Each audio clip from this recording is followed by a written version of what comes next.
I'm Mr. Worka. Kali ini kita akan melanjut ke pembahasan Donghua Embers. Buat teman-teman yang belum lihat bagian sebelumnya, silahkan cek di kolom playlist. Kalau sudah, maka tanpa berlama-lama lagi langsung saja kita let's go. Di bagian sebelumnya, Yeyu berhasil menyelesaikan ujian hunter tahap pertamanya. Dia juga kembali dipertemukan dengan Tai Yi, bocil kematian yang berasal dari pihak musuh, dan kini malah menjadi berpihak pada Yeyu yang sudah menyelamatkan nyawanya. Ada juga Ailey yang malah mabuk-mabukan gara-gara dia nggak terima lagi buat masuk ke desa tempat asalnya dan dibuang karena dianggap sebagai sosok monster mengerikan, walaupun selama ini Ailey udah bantu warga desa dari berbagai mara bahaya.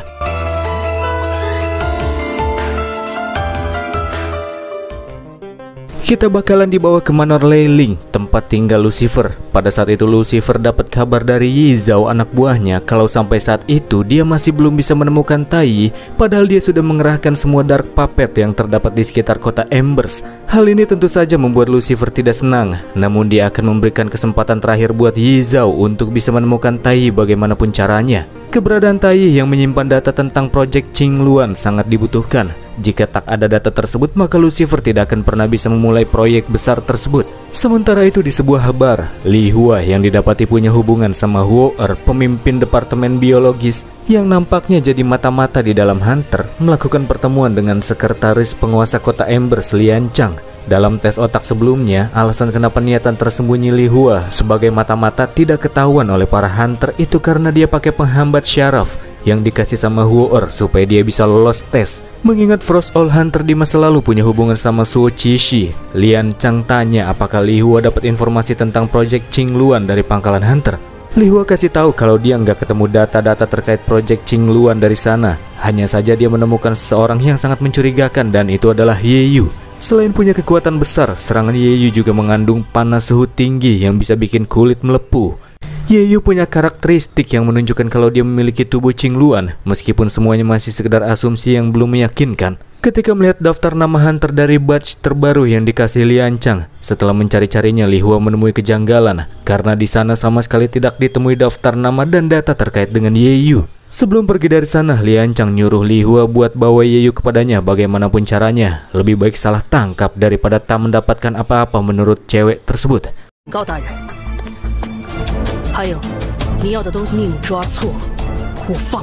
Di Institut Bioteknologi Embers, Huo-er yang lagi buka data akunnya menemukan data tentang bocah Tai Yi yang terakhir muncul di desa Zihua yang punya tubuh Qian. Qian merupakan teknologi biologis yang berasal dari gen mutasi Honglian. Menurut Huo-er, di dunia ini cuma ada satu orang yang memahami teknologi tersebut, dan dia adalah Lucifer, pamannya sendiri.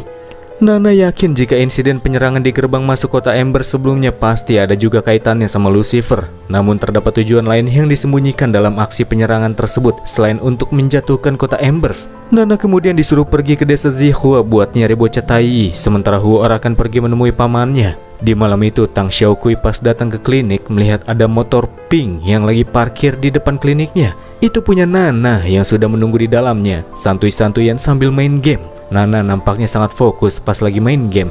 Dia bahkan nyuruh Xiaokui buat nungguin dia selesai main game dulu sebelum nanya-nanya.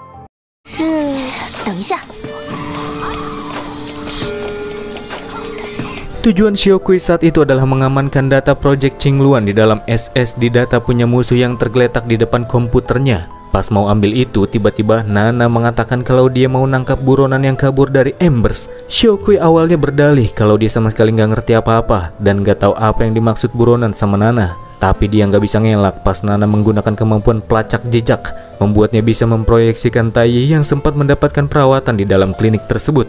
Sambil mengamankan data receiver dengan gaya pura-pura takutnya, Xiaokui kasih tahu kalau bocah yang dianggap sebagai buronan itu sudah pergi dari klinik. Tujuannya mungkin Tai Yi itu pergi ke pangkalan militer Frost All Hunter. Mendapat informasi tersebut, Nana pun kemudian pergi dari ruangan. Awalnya Xiaokui pikir sudah aman, tapi taunya Nana datang lagi buat ambil kartu data tersebut. Gara-gara Xiaokui ngaku itu bukan punya dia, jadi Nana membawanya pergi. Ya nggak masalah juga sih, karena Xiaokui udah backup semua data itu di dalam komputernya. Dia jadi penasaran sebenarnya harta karun macam apa yang lagi dicari sama Dr. Huo-er. Ailey yang bangun dan di depannya ada Yeyu ingat kalau semalam dia ngelakuin hal-hal bodoh pas lagi mabuk-mabukan. Ailey juga ngeliat kalau ada bocah Tai yang ada di dalam ruangan. Ya apapun itu, Ailey cuman minta Yeyu jangan sampai nyebarin kejadian semalam. Malulah. Diikuti sama Gembul yang datang ke sana melaporkan ujian kedua yang harus mereka lakukan berupa tugas pengangkutan pasukan persediaan dan pengawalan menuju kota Cosmo.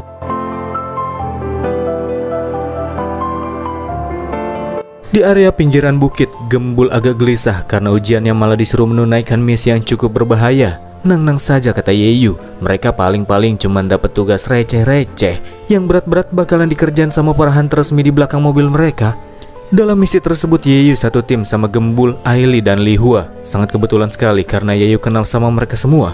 Gembul yang gelisah terus berdoa agar perjalanan aman sentosa. Bukannya apa-apa, karena dia dengar orang yang jadi pemimpin dalam misi tersebut adalah Kapten 13, Wei Lian, yang katanya sih orangnya sangat ceroboh.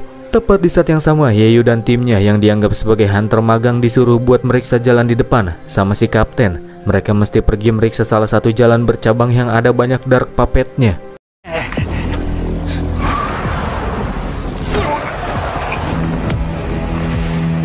Melaju paling depan, pas lagi cek area sekitar bisa terlihat ada banyak sekali dark puppet. Namun mereka semua berada dalam keadaan mematung.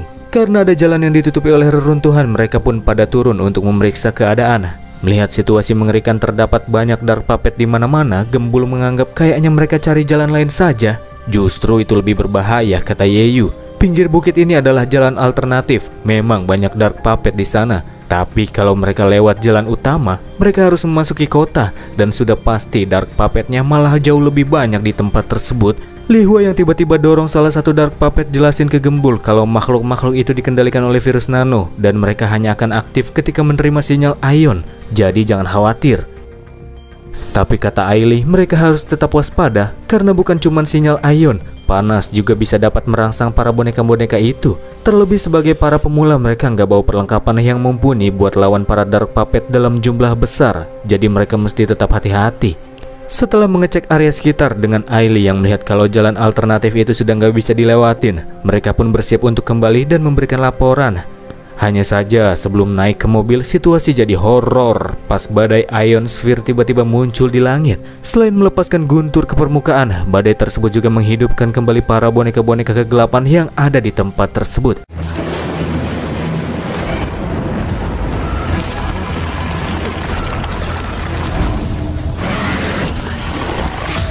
Jumlah musuh yang terlalu banyak tak akan bisa ditanggung oleh mereka berempat. Makanya fokus mereka saat itu ialah pergi mengamankan diri ke dalam mobil dan pergi dari sana secepatnya. Memang jalan mereka sempat dihadang oleh makhluk mutasi itu, tapi keempatnya bisa naik ke mobil dengan selamat.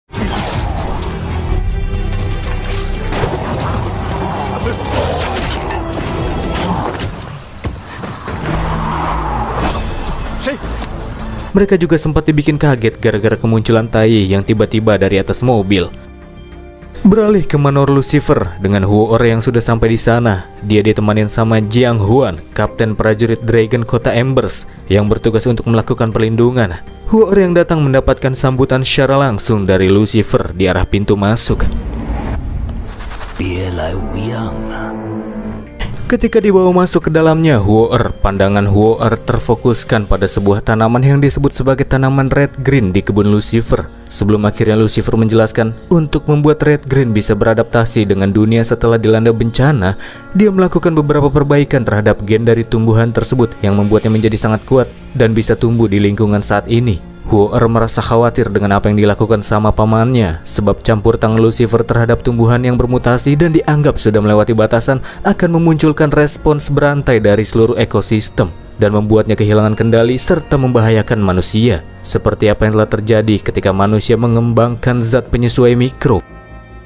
Kembali ke area pinggiran bukit, setelah mendapati adanya badai Ion Sphere yang muncul, para hunter mulai melakukan persiapan, dan tak lama setelahnya tim pengintai Yeyu pun kembali memberikan laporan kepada Kapten 13 kalau jalan alternatif sudah terblokir dan tidak bisa dilewati. Terdapat pula banyak dark puppet yang berkeliaran di sekitar area sana.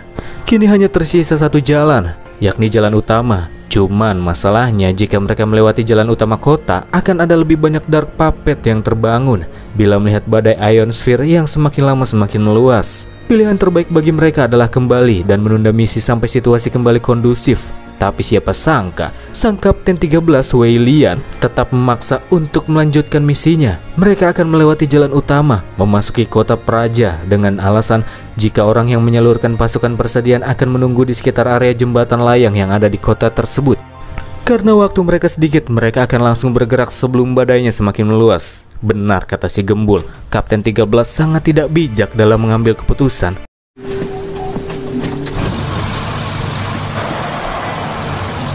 Kembali ke Lucifer yang kasih tahu Huo-Er jika alasan kenapa Dark Puppet bisa terlahir itu bukan karena zat penyesuai mikro, tapi itu karena para manusia yang terlalu lemah. Begitu pula dengan Hong Lian yang memang merupakan sebuah kesalahan dari hasil eksperimennya. Tapi menurut Lucifer, kesalahan itu sangat diperlukan agar manusia bisa berevolusi. Selama beberapa tahun terakhir, Lucifer mengakui jika dirinya sudah banyak mengembangkan penelitiannya dengan tujuan sama seperti Suo Cishi yang jadi otak di balik proyek Qingluan. Dan itu adalah untuk membuat manusia bisa berevolusi. Salah satu tikus percobaan Lucifer ya bocah tai. Setelah mengetahui kalau Lucifer merupakan orang berbahaya dan Huo-Er tak bisa mendapatkan apapun darinya, bersama dengan Kapten prajurit kota dia pun pergi. Tapi sepertinya nggak semudah itu. Lucifer yang melihat keponakannya mau pergi terburu-buru heran sebenarnya apa tujuan Huo-Er datang ke sana. Huo-Er pun kasih tahu kalau dia cuman mau balikin barang punya si paman yang sempat nyerang institutnya, dan itu adalah laba-laba mekanik yang sempat mencoba untuk nyuri data Qingluan dan digagalin sama Nana. Pas mau keluar dari ruangan, keduanya dihalangi sama Yi Zhao. Sang kapten prajurit kota yang mau ngelawan tiba-tiba kehilangan pistolnya yang tahu-tahu udah ada di tangan Yi Zhao. Dengan tatapan tajam, Lucifer mengungkapkan keinginannya yang masih pengen sama Huo-Er, saling bertukar pikiran tentang proyek Qingluan. Ceritanya tim Hunter kini sudah sampai di dalam kota. Badai ionosphere yang semakin kuat membuat pandangan driver pengangkut pasokan jadi terbatas, membuat pergerakan mereka jadi semakin melambat.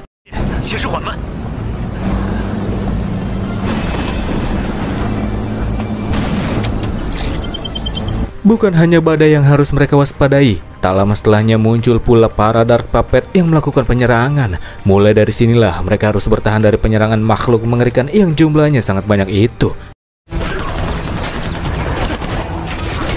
Seperti biasa, Yeyu bertarung dengan anak panahnya, Ailey dengan pedangnya, Li Hua dengan senapannya dari kejauhan. Sedangkan Gembul, dia ini megang pistol aja tangannya gemeter. Cih, beban tim. Kalau nggak dapat perlindungan dari Kapten 13, dia udah wassalam.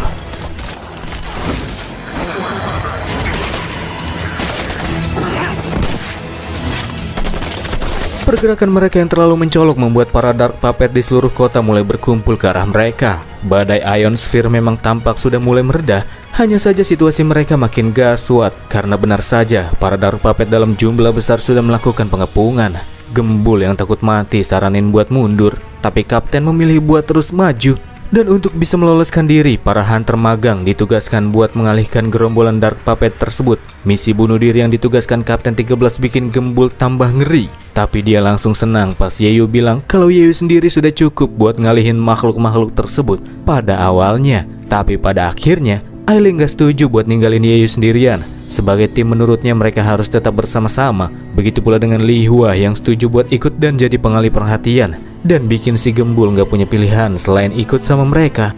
Setengah jam kemudian mereka akan kembali melakukan pertemuan di area jembatan. Itulah rencananya. Sebelum melaksanakan rencana, Yeyu minta si Kapten buat jagain bocil kematian Tai, menjaganya supaya tetap aman. Ketika mereka menyebar, Hunter Frost All mengaktifkan jubah pengendali suhu agar Dark Puppet lebih tertarik dengan suhu panas yang dikeluarkan dari tubuh Yeyu dan tim magangnya. Hal itu bikin mereka langsung auto jadi kejaran Dark Puppet satu kampung.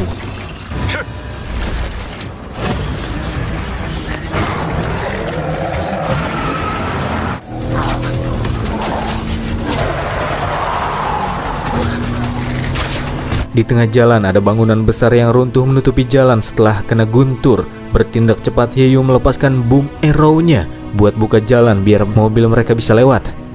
Sejak jadi pengalih perhatian sampai sekarang, waktu setengah jam sudah hampir tiba. Sudah waktunya bagi para hunter magang untuk kembali melakukan pertemuan di area jembatan layang. Di sisi lain, tim Hunter 13 yang membawa pasukan persediaan dapat melalui perjalanan tanpa hambatan dan mereka sudah tiba di area jembatan. keluar dari kota yang dipenuhi dengan para Dark Puppet. Melihat para hunter magang yang gak kelihatan di sana, Kapten 13 mengambil keputusan yang sangat berani. Dia menyuruh hunter buat ledakin jembatannya, padahal masih ada tim Yeyu di sana, dengan alasan kalau mereka semua bakalan mati begitu Dark Puppet mengejar. Mengingat mobil pengangkut yang mengangkut pasokan persediaan mereka itu nggak bisa ngebut-ngebut amat. Dan ya, pada akhirnya jembatan pun diledakkan. Hal itu bersamaan dengan Kapten 13 yang mendapati jika bocah Tai tahu-tahu udah nggak ada di dalam mobil. Tim Yeyu yang dikejar sama para Dark Puppet melaju dengan kecepatan tinggi. Mereka tak punya waktu buat ngerem, pas tahu kalau jembatan yang akan mereka lalui sudah putus, membuat mereka semua terjatuh ke dalam jurang. Nasib baik mereka masih hidup. Hanya saja ketika keluar dan melihat area sekitar reruntuhan bawah kota, tempat tersebut ternyata dipenuhi oleh banyak tumbuhan memancarkan sinar kemerahan. Tempat tersebut telah mengalami perubahan geologi, dan semua tumbuhan itu kemungkinan besar merupakan tumbuhan bangkai yang berasal dari dunia lama. Dark Puppet satu kampung juga terlihat berhenti melakukan pengejaran. Mereka tampaknya nyerah buat ngejar Yeyu yang masuk ke dalam reruntuhan bawah tanah kota yang dipenuhi oleh tumbuhan aneh tersebut. Gendut yang rakus pengen ambil buah di salah satu tangkai, tapi dia langsung dihentikan sama Li Hua. Tindakannya yang gegabah hampir saja bikin Gembul terbunuh. Dari sinilah didapati alasan kenapa para Dark Puppet berhenti mengejar itu, karena mereka takut datang ke tempat itu. Tumbuhan-tumbuhan yang ada di sana akan menarik mangsa dengan menggunakan buahnya yang mencolok, lalu membunuh mangsanya dengan lendir korosif yang terkandung dalam buah, sebelum akhirnya mengubah tubuh mangsa menjadi nutrisi. Ailey juga pernah dengar dari Xiaokui tentang tumbuhan karnivora seperti itu yang disebut dengan red green. Harusnya mereka sudah punah, tapi tak disangka malah akan tumbuh dengan subur di tempat tersebut. Selain terdapat tumbuhan yang mengeluarkan buah, terdapat pula akar tanaman seperti tentakel di sekitarnya yang dikenal sebagai tanaman pendamping pohon red green. Tanaman pendamping itu juga harus mereka waspadai karena biasanya merekalah yang lebih aktif untuk menyerang.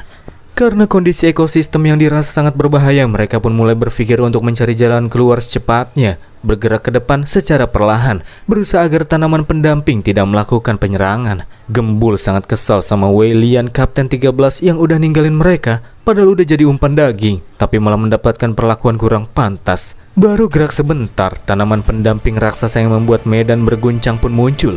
Jadi nggak ada pilihan lain supaya lari secepatnya dari sana.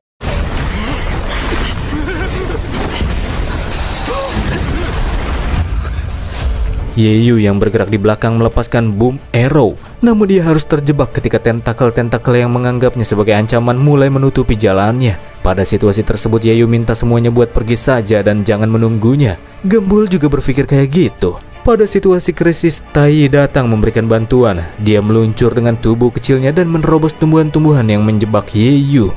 Tapi bantuannya cuma sebentar. Gara-gara barbar nerobos tumbuhan, dia malah terkena luka yang berasal dari duri makhluk tersebut.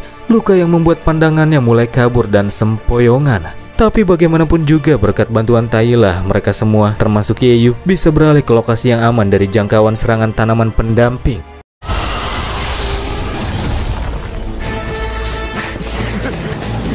Kiranya situasi sudah aman, tapi ternyata mereka malah dihadapkan dengan tanaman red green yang lebih besar. Sedikit berbeda, tanaman tersebut mirip sama yang ada di kebun Lucifer sebelumnya. Sementara itu alasan kenapa pandangan Tai terus kabur itu karena tanaman pendamping memiliki efek pelumpuh, mengaburkan pandangan sampai-sampai indera lainnya. Dan juga indera yang lainnya, bisa juga korban akan terkena halusinasi. Efeknya berbeda-beda. Terkait tanaman red green di depan mereka, Ailey tahu kalau itu merupakan versi betinanya. Kalau yang mengeluarkan buah itu pejantannya. Makhluk-makhluk tersebut juga cukup pintar. Dengan menggunakan tanaman pendamping, mereka menggiring tim Yeyu masuk ke dalam jebakan, tempat di mana si betina berdiam. Dan iya, sama seperti pejantan, si betina red green juga punya tanaman pendamping dan ukurannya juga jauh lebih besar. Mereka muncul ketika tim Yeyu sudah masuk ke dalam jangkauan serang.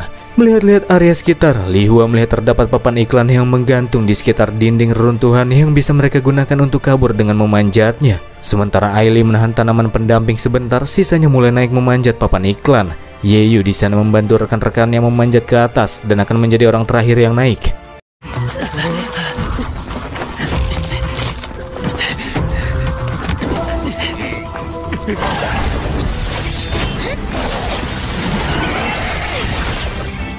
Pas Red Green betina semakin mekar, mengeluarkan semakin banyak tentakel, Ailey dan Yeyu naik memanjat papan iklan. Dan disinilah terjadi kejadian yang lumayan menjengkelkan teman-teman. Li Hua sama Tai naik ke atas duluan. Bersama dengan itu papan iklan kena serangan tentakel yang bikin itu jadi merosot. Cuma tersisa satu kabel yang ditarik Li Hua sama Tai sekuat tenaga biar nggak jatuh.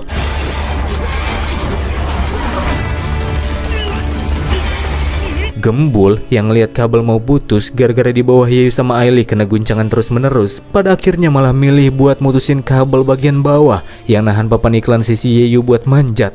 Di atas Li Hua yang ngelihat kelakuan si Gembul langsung ngomel-ngomel. Namun aksi Gembul tidak terhentikan, bikin Yeyu sama Ailey jatuh ke bawah, tempat di mana Red Green sudah siap untuk menyantap mereka.